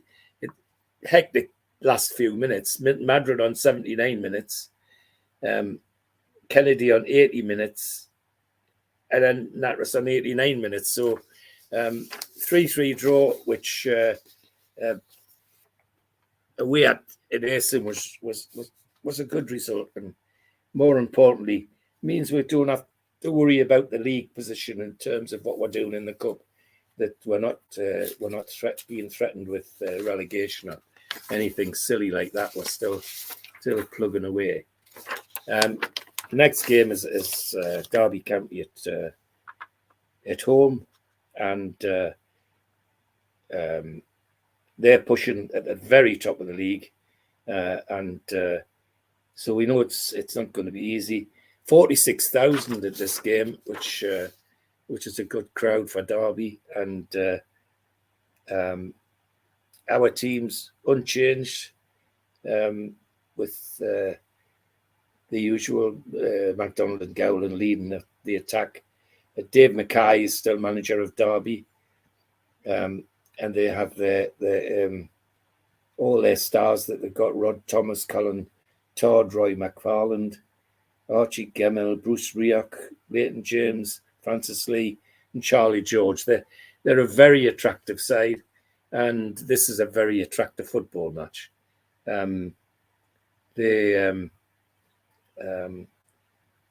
We go up on 26 minutes from a Colin Todd own goal. It was deflected off Malcolm MacDonald's shot, actually. And then on 50 minutes, Jeff Notley makes it 2. Then Powell, 56 minutes, makes it 2-1. And 63 minutes, Tommy Craig gets a penalty. And then Charlie George on 66 brings them back into the game. And on 83 minutes, lo and behold, Bruce Rioch, of all people, gives them a 3-3. And then our talisman, Malcolm MacDonald, right on 85 minutes, scores the winning goal to make it 4-3. A really entertaining game, and a one which we deserve to win. And we're now well above halfway in the league, and people are hoping that perhaps we might be able to do something with the league this year, as well as being in the final of the League Cup. So we now play away at Bolton Wanderers, and it's 47,000 at Burnden Park, and it's they're a good side, but no better than us in league terms, and we're as I say, we're at Bolton. Sorry, this is the FA Cup 5th round. We're playing Bolton, and it's going to be a tough game because they're a good cup side, and tough it is. 3-3 is the result. With as I said, 47,000 at Burnden Park, and Bolton Wanderers with Ian Greaves, former players, now their manager, with Barry Siddall in England goalkeeper, John Ritson, Paul Jones, and then in midfield, defensive midfielder, a man called Sam Allardyce, who we might know a little bit about, Tony Dunn from Manchester United, Roy Greaves from Manchester City, Peter Reid, another name that we know in this part of the world, Peter Thompson, talented England winner who I had the pleasure of playing against when he was a schoolboy, John Byram, Gary Jones, and Neil Watmore, who has relatives still playing football. 3-3, and Allardyce scores in 5 minutes. Then Malcolm MacDonald on 30 minutes and 44 puts with 2-1. Gary Jones 2-2. Peter Jones for them on 88 makes it 3-2. And then the last gasp, Alan Gowland makes it 3-3. So a draw to come back to St James's Park to a replay, and a very entertaining cup tie is the only way to describe it. We then come home to the replay. Sorry, a replay against Bolton, and well, everybody thinks surely this is going to be great, and we 55,000 at this game with Bolton, and what a disappointment. It was a 0-0, but it wasn't an exciting 0-0. It was just two teams determined not to lose. The net result was a miserable football game. Teams unchanged from the first game, both teams, but even after extra time, they could have played another whole match and they would never have scored. Scoring goals that night just was not in the frame of mind of either team. So I stuck with another replay. Meanwhile, in between, we have to go off to Liverpool for a league match. And Anfield's always tough. 44,000 at the game. Liverpool, managed by Bob Paisley, got the full side out. Clemens, Smith, Neil Thompson, Kennedy, Ray Kennedy, Emlyn Hughes, Kevin Keegan, Jimmy Case, Steve Highway, John Trashak, Ian Callaghan. And our team's is unchanged as well, except that David Craig comes in for Glenn Cleary, who's picked up an injury. Otherwise, we're playing the same team. And unfortunately, it's a very predictable 2-0 win for Liverpool. Kevin Keegan on 26 minutes, and then Jimmy Case on 51 minutes, and it's 2-0, and we're never really in the game is the honest answer for that one. So we now have to settle this game replay with Bolton Wanderers, and we go to actually we win the toss of the coin, so that it comes to us. We get the home draw, and everybody thinks, well, that's going to make a difference. But please, it's not another miserable 0-0 like it was before. Sorry, we're away at Bolton. They win the toss. That's right. They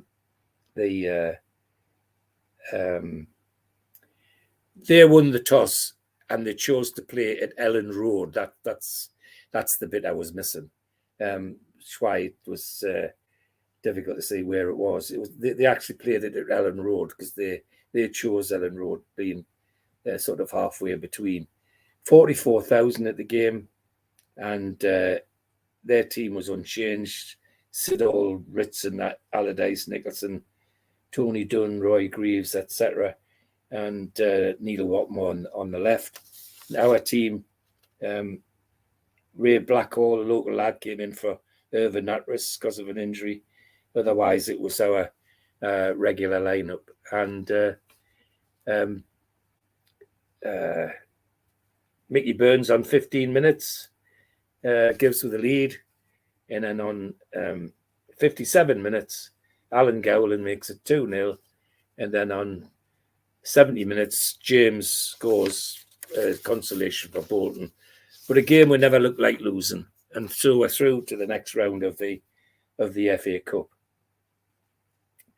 And next game, of course, is the League Cup final at Wembley against Manchester City. And that's the programme. And, well, it wasn't a bad game. The only thing disappointing about the game was the result. Alan Gowland gave us the lead. Barnes, their right winger, gave us the lead, and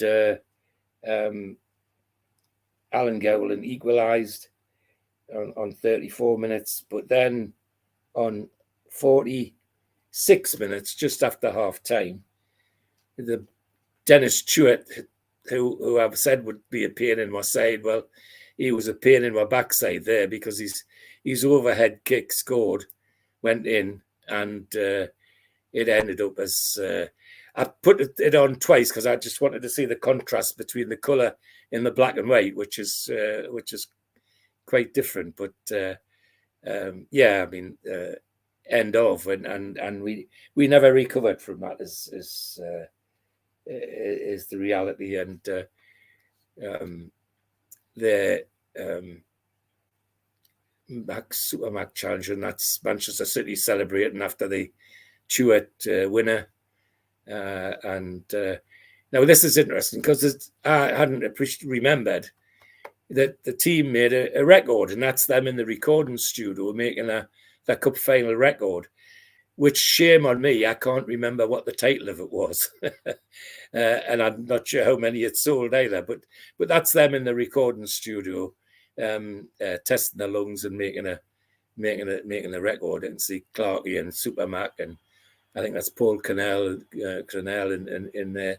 And yeah, that was the cup final. It was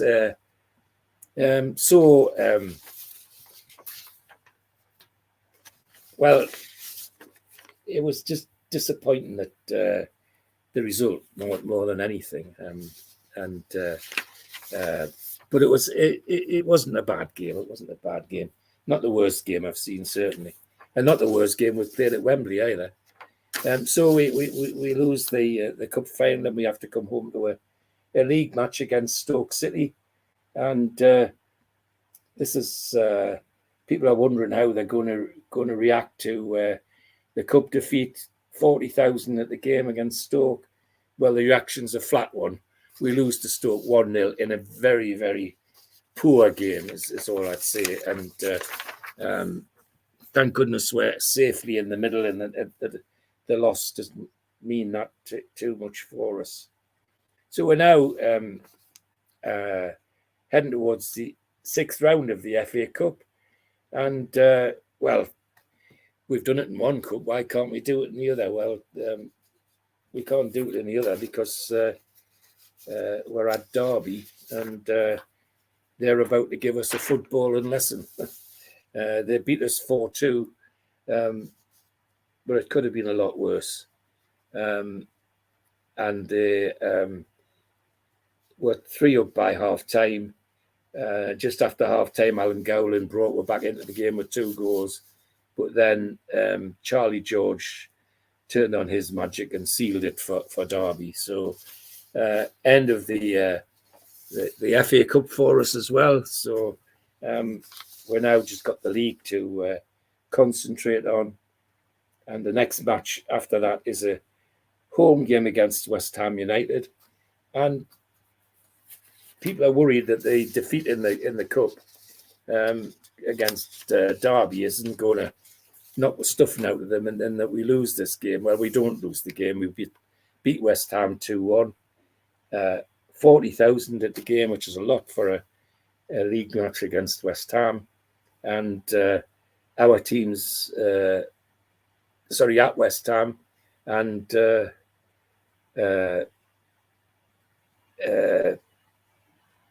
Malcolm MacDonald, Tommy Craig score our goals, and Billy Jennings scores theirs as a consolation.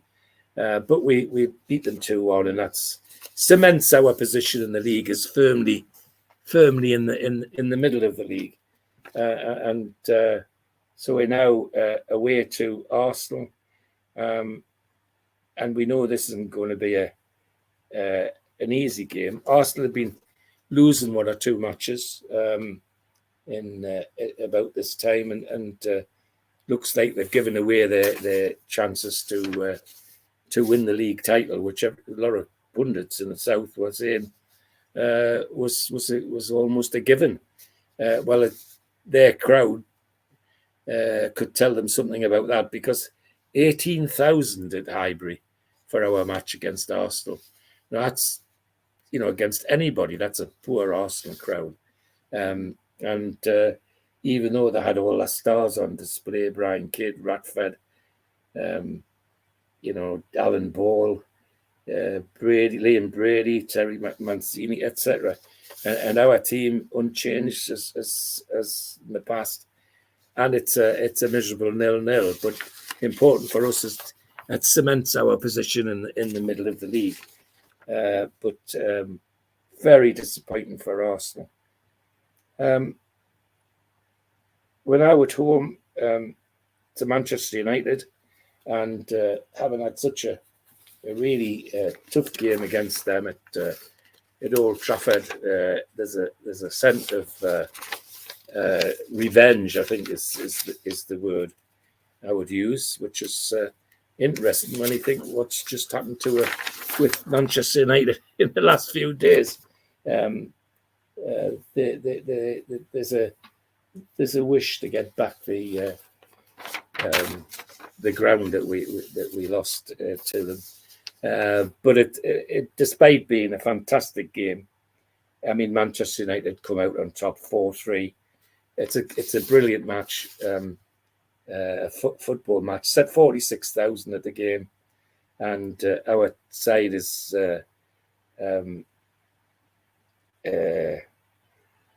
the unchanged team that we've been playing all season, except that Mahoney's, the goalkeeper's injured, and Gordon Lee plays an untried youngster called Roger Jones, who only has a couple of games and then disappears from the scene altogether. But he wasn't. He didn't last long. He got played in this game, and Graham Oates was brought in from the juniors as a substitute when Tommy Cassidy was injured. A good game, but Manchester United took it 4-3. It was 15 minutes. Was a Newcastle own goal, and then 3 minutes. Mickey Burns, 27 minutes, Malcolm MacDonald, 40 minutes, Alan Gowland, and then 49 minutes, another own goal gives them equaliser, and then Pearson scores 2 quickfire goals, and they run out 4-3 winners. So rather than revenge, we had to suck our teeth and put up with another defeat from the Red Devils, and now heading towards the end of the season with, as I say, they firmly stuck in the middle of the league, and we're off to Coventry City as the next away match, and we look like we might get a win out of this one, but although we go ahead from a header from John Bird, a centre half, they within 2 minutes just before half time get an equaliser, and that's how the game ends 1-1 at Coventry, which is at least, as I said before, it's cementing our position in the league. We don't want to be losing too many more to slip down. So we return home to a game against Leeds United, and we've no, this isn't going to be easy, and by Jove, it wasn't easy. Leeds certainly gave this a go. Our team's unchanged. Their team is what you'd expect: Harvey Rainey, Madley, Frankie Gray, Norman Hunter, Jody, Trevor Cherry, Carl Harris, Billy Bremner, Joe Jordan, who'd got to Manchester United, Alan Clark, Sniffer Clark as they called him, and Eddie Gray, the mercurial Scots winger. Great game, good football game. Tough as always with Leeds. We make Rod for our own goal by Young Oates on 5 minutes. Trevor Cherry makes it 2-0 on 27. And then Tommy Craig with a penalty gets us one back. Just after half time, Alan Gowland gets an equaliser. And then 10 minutes after that, 62 minutes, Carl Harris gives leads the winner 3-2. So a good game worth watching, but a one which damages our league position a little bit. And for the first time for a while, then 2 defeats that we've had slide us down the table, and very disappointingly so. So the next game we're at home, and we're playing another game against QPR. The players of these 2 teams after this season must know each other by first name terms. They play each other so often in the cups and in the league. Anyway, everybody, Gallagher Corner thinks, well, this is it. We'll get our league position back. Well, Alan Gowland gives a great start, 15 minutes. 20 minutes, though, Frank McClintock scores from a free kick. And then 90 minutes, hardly time for the ref to blow the whistle. And Stan Bowles, their mercurial inside forward, picks up the ball in the centre circle. And I remember this vividly. Ran the length of the field and walked around our goalkeeper and put it in to get them a 2-1 win. Mick Mahoney was just left sitting on his backside. It was an incredible goal, one of the best I've seen in a long time. But that was us, 2-1 down to QPR, and we're slipping from our middle position. People getting a bit squeaky bum time. We're at home next to Birmingham City, and everybody's hoping, for goodness sake, let's get some points back on the board. This is getting a bit nervous. And we do. They pull themselves together and beat Birmingham 4-0. Absolutely trounced Birmingham. Could have been a lot more. Gowland, 2 to McDonald and 1 to Mickey Burns. And we get a 4-0 win with the team that's virtually unchanged from all season. However, you can tell the crowd's getting worried about our league position. 18,000 for this game. Haven't had 40 odd for the previous games. In Birmingham, just a usual side with Peter With at centre forward, our ex centre forward, and Terry Hibbert, of course, playing for them. But Birmingham weren't even in the match, in the game. It just didn't. They just didn't come for the game. So big sigh of relief in the Gallagher Corner. And we're away to Wolves. And everybody thinks, well, we'll thrash them here. Surely we can get a point at Molyneux. 21,000 at the game. Well, Thought, and you know what Thought did? and he didn't think about this. We got thrashed at Wolves 5-0. It was revenge for Wolves in that time, with young Richards, a dangerous centre forward, getting a hat-trick. Kenny Hibbert, Hibbert's brother, scoring, and Carr, the midfielder, scoring another. So 5-0. It was not what was expected. Everybody, at least I think, thought we might get a draw out of it. So now we're home and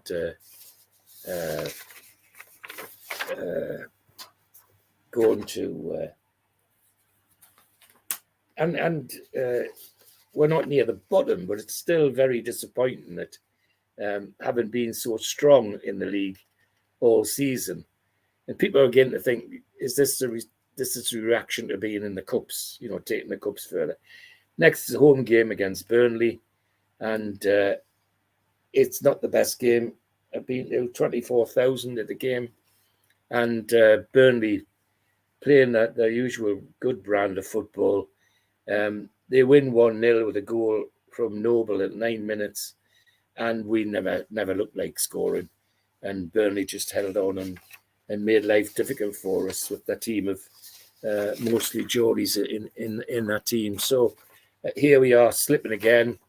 So middle is where we were, but No, we're not. We're not anymore. We're off to Sheffield now to an away game at Sheffield, and we the Blades, as they call them, is their nickname. 19,000 at the game. We send an unchanged team in the hope that we'll get something out of this. The only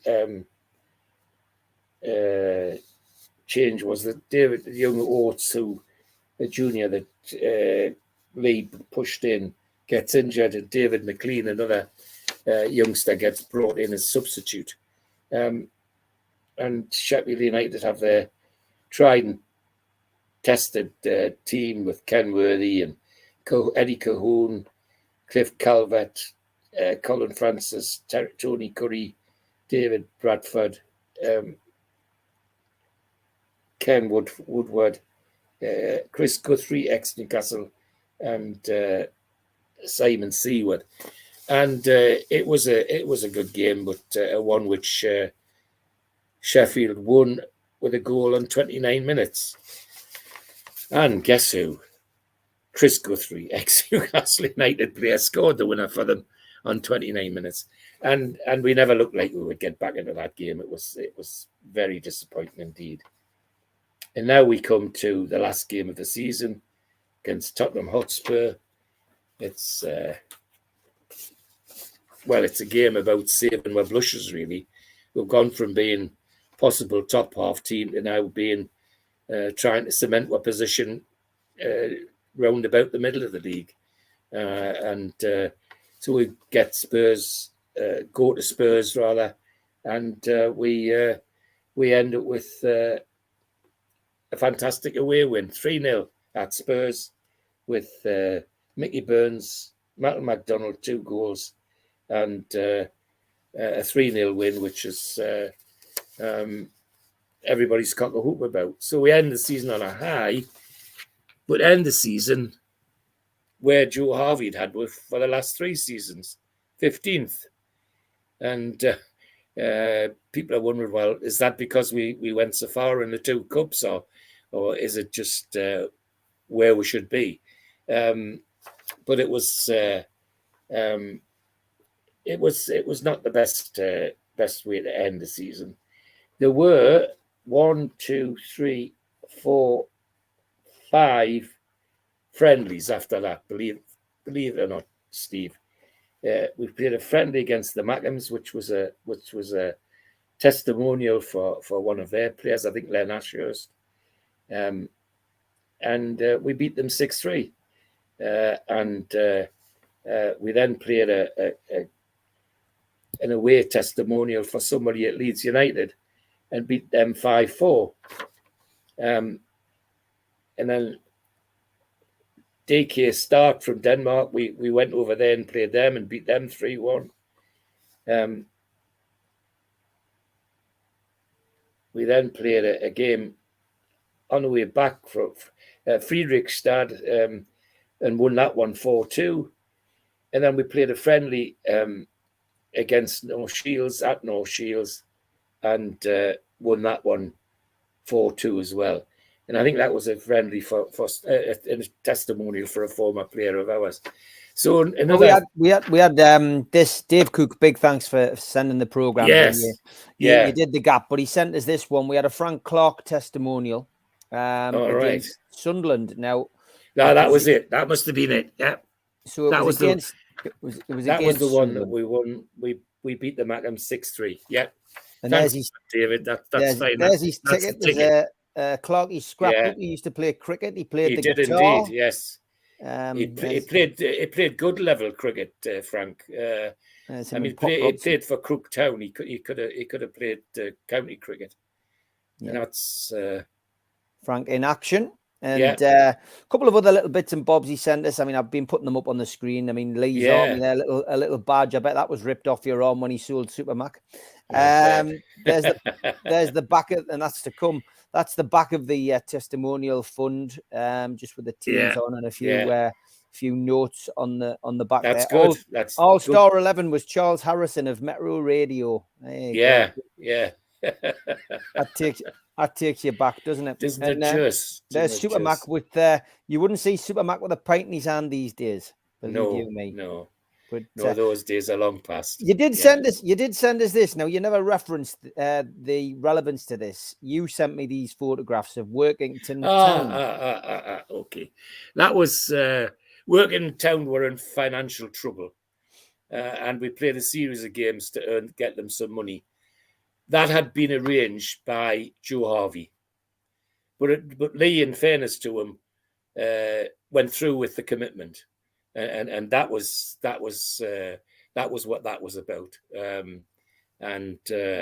It was a way of helping Workington Town get some finances because they were in real trouble. Straightforward. And this one was an FA Youth Cup semi-final game. Newcastle must have got to the semi-finals. Yes. They did. Did they win it? No, not that year. No. That's the semi-final. They did get the semi-final. Yeah. Fantastic. Well, I tell you what, that's a comprehensive review of 75-76, George. Well, brilliant stuff. And as I said to you before, when they go to one cup final is bad enough, but then they run in two cups, and suddenly the matches double. You know, you've got twice as many matches, and then you've got replays. So anyway, the other interesting thing is Alan Gowland ended up top scorer that year, 32 goals, and played in 52 out of 58 matches. And Malcolm MacDonald got 24 goals, playing 50 games out of 58. So that's not bad. But John Tudor played 6 games, scored 1 goal. And again, I know this is gossip in the Gallagher corner. The gossip was that Tudor was one of the players like Hibbert who reacted badly to the way Lee treated them and how he talked to them in the dressing room. And that didn't go down well with some of them. And I think John Tudor was one of them, as was Terry Hibbert. But 6 games, 1 goal, which is sad when you consider the previous 3 years. He played nearly every match in the season for Harvey and scored 20, 30 goals. So anyway, good season, but ended on a bit of a low with all those losses at the end. But it's still some interesting stuff. Great stuff, George. Thanks very much. You, as always, look forward to sharing the screen with you again very soon. Absolutely. That was good. Thanks for watching, everybody. Goodbye for now. A big thanks to all our sponsors: Skips and Bins, telephone 0800 25 45 25 3, email inquiries at skipsandbins.com, website skipsandbins.com, easy contract free and pay as you go waste collection. Thanks also to Mr. Vicky's, handmade in Cumbria. These sauces are really hot stuff. You can order them by emailing info@mrvickies.co.uk or by telephoning 01768 210 102. Thanks to Neil and the guys at Media Arts for all the help with the video side of things. And thanks to qtechshop.co.uk, the makers of pool tables and snooker tables in Wallsend, Newcastle, and the guys who run our website, nufcmatters.com. If you want to subscribe to the show, hit the subscribe button tonight. It is free. Hit the thumb up under the video to like the video and click share to share to your other social media. If you want to join the channel, hit join. There's 3 different tiers. Pick the one that suits you and help support the channel financially. If you want to pay a one-off membership fee of £25 and get these goodies, a scarf, a pen, a cup, and entry into the monthly draw, then go to NUFC Matters and look for membership pack. Failing that, get your smartphone and put it over the QR code and it will take you straight there. We're also a podcast and you can find us on iTunes, Spotify, Podbean, and other podcast providers. Usually goes up 24 hours after the show has finished. We also support the food bank on this channel. If you want to make a virtual donation today at the Matchday Bucket, go to nufcfansfoodbank.co.uk and you can make a deposit today.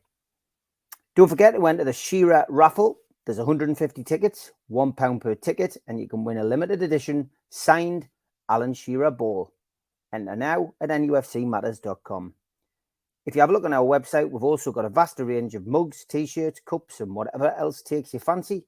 The Isaac t-shirt is proven popular this month. $16.99 plus delivery from nufcmatters.com. Don't forget as well, we do a range of events over the course of the year. We have Peter Beardsley, an up-close and personal evening at the Tynemouth Surf Cafe. Limited tickets remain, 25th of April. Get them now from surfcafe.tynemouth.co.uk or from ticketweb.uk. There's also an evening with Peter Beardsley on May the 19th at the Tyneside Irish Centre, and you can get tickets from newcastlelegends.com, and tickets are £50. Don't forget, our end of season do takes place 27th of May, 7 o'clock at the Tyneside Irish Centre. Tickets for that one are a tenner. NUFCmatters.com is where you can get your tickets for that. In June, Thursday the 1st of June to be precise, Rob Lee will be at Louis Liquor Store in the Big Market in Newcastle, and tickets for that are available direct from the venue. And an evening with Rob Lee, Lee Clark and John Beresford takes place the next evening on Friday the 2nd of June at the Grand Hotel in Gosforth. This is a charity event and tables are of £10, £700, and you can book them by contacting Natalie at heelandtour.org.uk or visiting their website. In July, Gavin Peacock is in Newcastle on July the 10th at the Tyneside Irish Centre. Tickets for that are available from nufcmatters.com.